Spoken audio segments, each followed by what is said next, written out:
Baik, selamat pagi, selamat siang, selamat sore, dan selamat malam. Sebelumnya, saya ucapkan terima kasih kepada Bapak Igede Putuwirarama selaku dosen pembimbing satu saya, kemudian Bapak Ahmad Zafrullah Mardiansah selaku dosen pembimbing 2, Bapak Aryan Zubaidi sebagai dosen penguji 1, Bapak Andi Hidayat Jatmika sebagai dosen penguji 2, dan Bapak Aryo Yudo Husodo sebagai dosen penguji 3. Saya Inyoman Tegar Pramudia dengan NIM F1D017031. Pada kesempatan ini akan mempresentasikan proposal tugas akhir saya dengan judul Smart Cat Feeder untuk pemberian pakan sesuai porsi asupan gizi makanan bagi kucing berbasis IoT menggunakan sensor ultrasonik dan sensor load cell. Baik, langsung saja. Berikut adalah agenda presentasi saya. Yang pertama, yakni latar belakang. Kemudian yang kedua, rumusan masalah, batasan masalah, tujuan penelitian, dan manfaat penelitian. Lalu yang ketiga, penelitian terkait dan teori penunjang. Dan yang keempat, metodologi penelitian. Baik, langsung kita mulai saja dari latar belakang, yakni kucing merupakan salah satu peliharaan atau pilihan hewan untuk dijadikan peliharaan dikarenakan menggemaskan dan jinak untuk dipelihara. Sebanyak 60% responden mengaku belum memperhatikan pemberian porsi makanan yang tepat berdasarkan berat atau usia kucing peliharaan mereka. Pemilik kucing tidak menentukan jadwal pasti dalam pemberian makan kucing mereka. Lalu pemilik kucing memberikan makanan yang berlebih dapat menyebabkan kucingnya mengalami masalah kesehatan seperti obesitas dikarenakan overfeeding. Kemudian, Smart Cat Feeder dibuat untuk memberikan porsi asupan gizi yang sesuai kepada kucing dengan menggunakan sensor ultrasonik dan sensor load cell. Dan terakhir, Music Queue Telemetry Transport atau bisa disebut MQTT digunakan sebagai protokol dalam komunikasi data antar perangkat.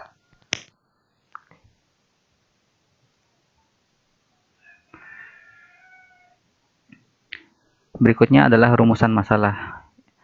Yang pertama, bagaimana merancang sistem Smart Cat Feeder menggunakan sensor ultrasonik dan sensor load cell. Yang kedua, bagaimana mengimplementasikan komunikasi data menggunakan MQTT pada sistem Smart Cat Feeder.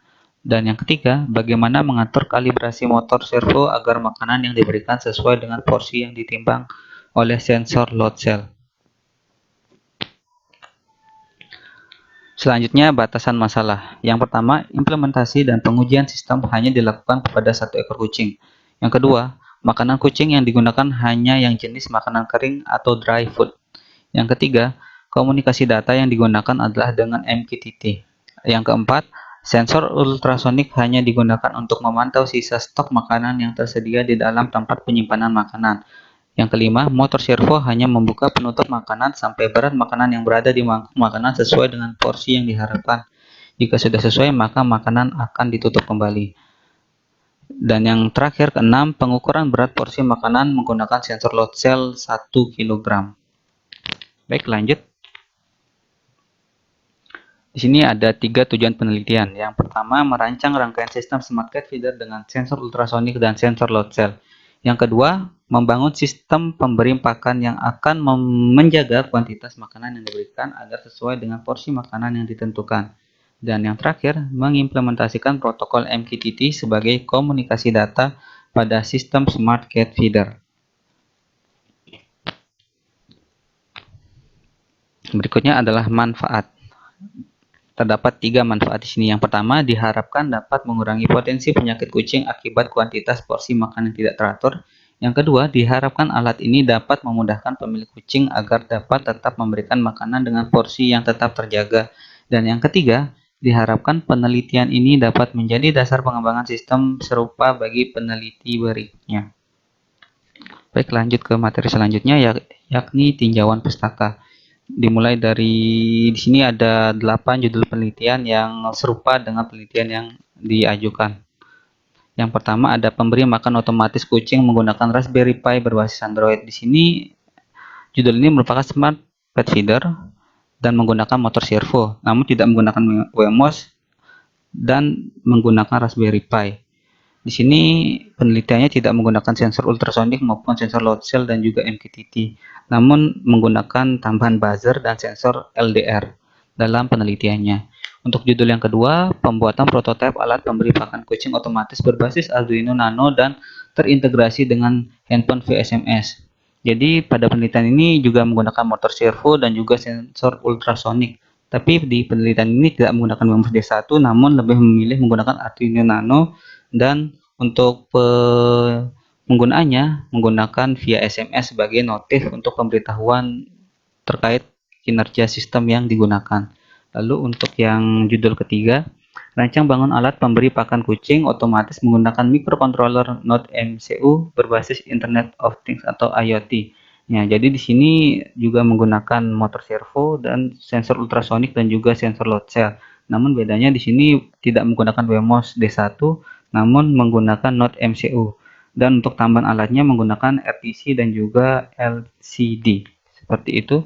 Lalu untuk judul keempat, terdapat judul Smart Pet Care System using Internet of Things.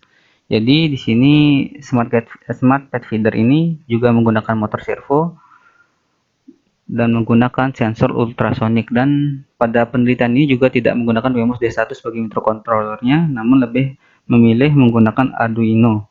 Dan untuk sensornya sendiri terdapat penggunaan temperatur sensor pada penelitian ini. Yang berikutnya, pada judul kelima, pemberian makan dan monitoring pakan kucing peliharaan berbasis Android. Pada penelitian ini menggunakan motor servo dan juga sensor load cell. Pada penelitian ini tidak menggunakan sensor ultrasonik maupun WMOS D1, namun lebih ke penggunaan Node MCU seperti itu. Hanya itu saja kalau yang judul ini, dan judul berikutnya terdapat pengembangan Smart Cat Feeder menggunakan metode A/B testing. Jadi pada judul ini Smart Cat Feedernya menggunakan motor servo juga, namun tidak menggunakan sensor ultrasonik maupun WMOS D1, namun kemiripannya itu penelitian ini menggunakan sensor load cell. Untuk microcontrollernya sendiri, penelitian ini menggunakan Raspberry Pi 3B Plus, dan juga penggunaan servonya itu menggunakan 2 servo dan juga 2 load cell. Berbeda dengan penelitian yang diajukan hanya menggunakan masing-masing satu alat tersebut. Untuk alat berikutnya yakni nomor 7, pengembangan automatic pet feeder menggunakan platform Blink berbasis microcontroller ESP8266. Pada penelitian ini kesamaannya yakni penggunaan motor servo dan juga WMOS D1. Namun alat ini tidak menggunakan sensor ultrasonik maupun sensor load cell, namun menggunakan relay sebagai saklar dan juga motor DC pada penelitiannya. Dan judul terakhir terdapat Smart Dog Feeder Design Using Wireless Communication, MQTT, dan Android Client. Pada Smart Feeder ini menggunakan motor servo dan juga sensor load cell dan tidak menggunakan sensor ultrasonik maupun WMOS D1. Pada microcontrollernya sendiri, pada judul ini menggunakan Arduino Uno dan menggunakan tambahan alat berupa RTC dan RFID. Sekian untuk pembahasan penelitian terkait. Untuk materi selanjutnya,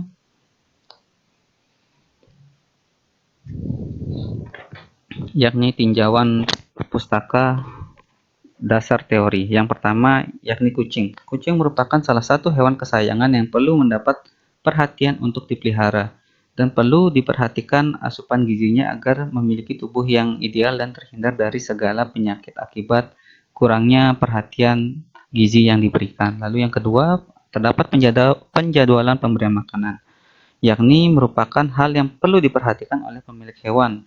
Dengan pemberian yang tepat, yakni tidak kurang maupun tidak berlebihan, akan dapat memenuhi kebutuhan kucing dalam sehari. Berikutnya yakni IoT. IoT ini sendiri adalah jaringan yang terdapat pada perangkat fisik, kendaraan, peralatan rumah tangga, dan sebagainya, yang dilengkapi dengan sistem elektronik, perangkat lunak, sensor, dan sebagainya, yang memungkinkan adanya pertukaran data dengan bantuan koneksi internet. Berikutnya yang keempat ada monitoring, yakni kegiatan pemantauan, pengamatan, maupun pengawasan untuk memberikan informasi suatu proses kepada pengguna atau pemakai. Dalam hal ini, sensor yang digunakan itu yakni sensor ultrasonik untuk mendeteksi jumlah makanan yang ada pada wadah penampung makanan, dan juga sensor load cell untuk mengukur berat makanan yang akan diberikan pada kucing. Selanjutnya, Wemos D1 Mini, yakni modul WiFi berbasis ESP8266. Wemos ini memiliki pin digital dan pin analog yang dimana dapat terhubung dengan sensor yang akan digunakan. Nah, lanjut berikutnya yakni sensor load cell. Sensor load cell ini merupakan sensor gaya dan sensor tekanan untuk mengukur berat. Pada penelitian ini digunakan sebagai pengukur berat makanan yang diberikan pada kucing yang ada pada mangkuk pemberi makan kucing. Jadi nanti mangkuk ini akan menampung jumlah makanan dan sensor load cell ini akan mengukur berapa sih berat makanan yang diberikan tersebut, apakah sudah sesuai dengan porsi yang diharapkan atau belum, seperti itu. Yang berikutnya yakni MQTT. MQTT ini merupakan salah satu transmisi protokol yang dikembangkan dan didesain untuk dapat melakukan publish dan subscribe. MQTT ini sendiri memiliki bandwidth yang rendah dan computing energi yang minimum. Berikutnya yakni motor servo. Motor servo ini merupakan mekanisme loop yang menggunakan umpan balik proses untuk mengontrol gerakan dan posisi akhirnya, di mana motor servo ini yang bertugas sebagai pembuka dan penutup katup pintu makanan yang menjadi jalan keluarnya makanan yang ada pada wadah penampung makanan. Dan yang terakhir, terdapat sensor ultrasonik. Sensor ultrasonik ini sendiri merupakan sensor untuk mendeteksi sebuah benda dalam jarak tertentu dengan pantulan gelombang suara. Jadi dengan sensor inilah kita tahu stok makanan yang tersedia. Dikarenakan sensor ultrasonik ini nantinya akan dipasang di bagian atas wadah penampung makanan dan akan diarahkan ke bawah ke arah makanan yang tersedia. Jadi jika makanan berkurang maupun habis akan bisa diketahui dengan sensor ini. Ya, mungkin hanya sekian untuk dasar teori. Kita lanjut ke materi berikutnya. Baik, materi selanjutnya yaitu metodologi penelitian. Yang pertama adalah rencana pelaksanaan. Bisa dilihat sendiri di sini terdapat diagramnya. Untuk prosesnya yakni studi literatur, akan dilakukan pengumpulan jurnal yang berkaitan dengan perancangan sistem yang serupa dan sudah pernah dilakukan sebelumnya. Pada tahapan ini akan dicari beberapa jurnal penerapan yang menggunakan atau memakai sensor ultrasonik, sensor load cell, Wemos D1, motor servo, maupun MQTT dan lainnya. Lalu berlanjut ke tahap kedua yakni analisis kebutuhan. Pada analisis ini akan dianalisis kebutuhan apa saja sih yang nantinya akan dibutuhkan untuk membangun sistem yang dirancang. Kemudian menjelaskan perangkat yang diperlukan dalam proses perancangan serta pembangunan sistem tersebut. Lanjut ke tahapan berikutnya yakni perancangan arsitektur. Pada tahapan ini dilakukan perancangan terhadap arsitektur serta alur kerja dari sistem yang dirancang. Lanjut ke tahap berikutnya yakni tahap perancangan perangkat keras. Pada tahapan ini perancangan terhadap semua perangkat keras yang dibutuhkan untuk membangun sistem pemberi pakan kucing akan dilakukan, yakni berupa dari sensor ultrasonik, sensor load cell, Wemos D1, dan juga motor servo. Lanjut ke tahapan berikutnya, ini pada tahap perancangan perangkat lunak, dibuat sebuah website sederhana yang dapat diakses oleh pemilik hewan peliharaan. Melalui website inilah sistem dapat dikontrol. Lalu ke tahapan berikutnya yakni tahapan di bawahnya terdapat pada tahapan implementasi. Pada tahapan tersebut dilakukan penyusunan perangkat, pembuatan aplikasi website sederhana yang dibutuhkan dalam pembangunan sistem pemberi pakan kucing. Yang berikutnya yakni pada tahap pengujian. Pada tahap pengujian ini, pengujian dan evaluasi. Pengujian dilakukan dengan menggunakan teknik pengujian skala lab. Jika sistem berjalan sesuai dengan kebutuhan yang telah dianalisis, maka akan dilanjutkan ke tahap berikutnya. Jika tidak berjalan dengan sesuai kebutuhan yang telah dianalisis, maka akan dilakukan perbaikan pada tahap perancangan perangkat. Dan yang apabila pada tahapan di bawah ini apakah hasil sudah sesuai dengan kebutuhan sistem atau kebutuhan pengguna, Jika tidak, maka tahapannya akan kembali lagi ke perancangan arsitektur. Jadi di sini akan dirancang kembali agar kebutuhan sistem benar-benar sesuai dengan harapan dari pengguna. Maka akan lanjut lagi ke tahapan berikutnya dan sampai lagi ke tahapan apakah sudah sesuai dengan kebutuhan. Apabila sudah sesuai, maka bisa dilanjutkan ke tahapan dokumentasi laporan. Pada tahap dokumentasi laporan ini, hasil pengujian yang telah dilakukan akan dibuat laporan akhir yang berisi dokumentasi sistem dan dilakukan evaluasi terhadap sistem yang telah dibuat. Baik, berikutnya. Sini terdapat analisis kebutuhan. Di sini terdapat 7 ya. Yang pertama, laptop digunakan sebagai media pengembangan dan alat pengujian sistem yang akan digunakan oleh pengguna. Yang kedua, sistem operasi yang digunakan adalah Windows 10. Yang ketiga, WMOS D1 digunakan sebagai microcontroller pada sistem yang akan dibuat. Yang keempat, satu buah sensor ultrasonik digunakan untuk mendeteksi stok makanan yang tersedia di dalam wadah penampung makanan. Yang kelima, satu buah sensor load cell digunakan untuk mengukur porsi berat makanan yang ada pada mangkuk makanan. Yang keenam, satu buah motor servo yang bekerja sebagai pembuka katup atau pintu penutup pada tempat penyimpanan makanan. Dan yang terakhir, satu buah adapter sebagai sumber daya. Baik, selanjutnya terdapat rancangan arsitektur sistem. Bisa dilihat sendiri, yang A ini merupakan sensor ultrasonik, yang B adalah motor servo, yang C adalah sensor load cell, yang D adalah WMOS D1 mini, yang E adalah MQTT, dan F adalah website. Jadi bisa dilihat sendiri di sini 3 perangkat yakni A, B, dan C akan disambungkan ke atau dihubungkan ke microcontroller, di mana microcontroller ini akan dihubungkan dengan MQTT ke website yang akan diakses oleh pengguna seperti itu, sehingga nantinya pengguna bisa menikmati proses maupun fitur-fitur yang ada pada sistem yang akan dibuat. Baik, selanjutnya terdapat rancangan perangkat keras. Bisa dilihat sendiri, ini merupakan rangkaian FreeSync-nya. Pada bagian ini yakni servo motor, lalu yang ini sensor ultrasonik, yang ini WMOS D1 mini, dan ini sensor load cell. Untuk servo motor sendiri dan sensor ultrasonik akan dihubungkan ke WMOS D1 mini. Rangkaiannya seperti ini ya. Dan untuk sensor load cell juga dihubungkan ke WMOS D1 mini. Dan hasil akhir rangkaiannya adalah seperti ini. Baik, selanjutnya use case diagram. Pada use case diagram ini, user dapat melakukan 3 hal. Yang pertama, melihat stok makanan. Yang kedua, melihat berat porsi makanan yang diberikan. Lalu yang ketiga, merubah mode makan. Nah, yang pertama ini melihat stok makanan. Jadi dengan penggunaan sensor ultrasonik yang sudah saya sebutkan sebelumnya, pengguna dapat melihat stok makanan yang ada pada wadah penampung makanan. Jadi pengguna dapat melihatnya melalui website. Di sana nanti akan ada sebuah kotak atau tampilan yang akan memperlihatkan sekian persen sisa makanan yang tersedia pada wadah penampung makanan. Lalu yang berikutnya melihat berat porsi makanan yang diberikan. Jadi pengguna juga melalui website tersebut juga dapat melihat berat porsi makanan yang diberikan pada mangkuk tersebut. Jadi untuk berat atau porsi makanan yang diberikan dapat tetap dipantau oleh pemilik melalui website yang akan dibuat nantinya. Dan yang ketiga, terdapat merubah mode makan. Jadi untuk merubah mode makannya terdapat ada 4 mode. Jadi di sini akan dibagi berdasarkan usia dari kucing tersebut, atau bisa dibilang berdasarkan berat kucing tersebut.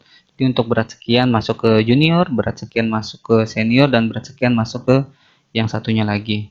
Bisa dibilang seperti itu, dan pengguna juga dapat memberikan secara manual dengan menekan tombol manual. Jadi di sana sistem akan secara otomatis menyesuaikan berdasarkan berat dari kucing itu akan diberikan makanan sekian kali dengan berat sekian gram sesuai dengan asupan yang benar-benar sesuai dengan kucing tersebut. Berikutnya yakni desain interface.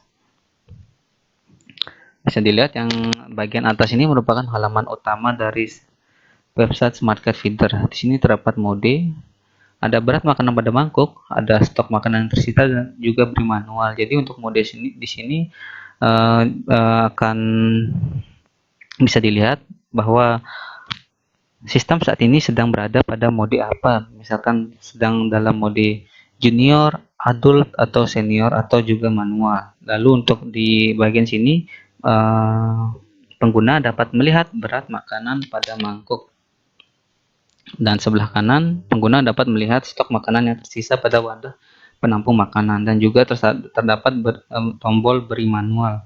Jadi untuk beri manual ini hanya dapat ditekan pada mode manual saja. Dan di bawah ini merupakan halaman ganti mode. Bisa dilihat sendiri terdapat 4 mode. Yang pertama junior, adult, senior, dan juga manual. Terdapat keterangan berat badan agar bisa masuk kategori tersebut. Yang junior berat badan 2 sampai 4 kg, yang adult 4 sampai 6 kg, dan yang senior berat badan 6 sampai 8 kg. Jadi jika ada kondisi tertentu bisa disesuaikan dengan mode dari sistem ini. Dan apabila pengguna ingin memberikan makan kucingnya secara manual, maka bisa menekan tombol manual berikut, maka sistem akan berganti ke mode manual dan pengguna dapat menekan tombol beri manual untuk memberikan makanan secara langsung. Baik, lanjut berikutnya yakni rancangan komunikasi MQTT. Bisa dilihat, sensor ultrasonik dan sensor load cell akan dihubungkan ke microcontroller, di mana kedua sensor tersebut akan mempublish data stok makanan dan hasil pengukuran berat makanan, di mana ultrasonik akan mempublish data stok makanan dan sensor load cell akan mempublish pengukuran berat makanan yang ada pada mangkuk makanan.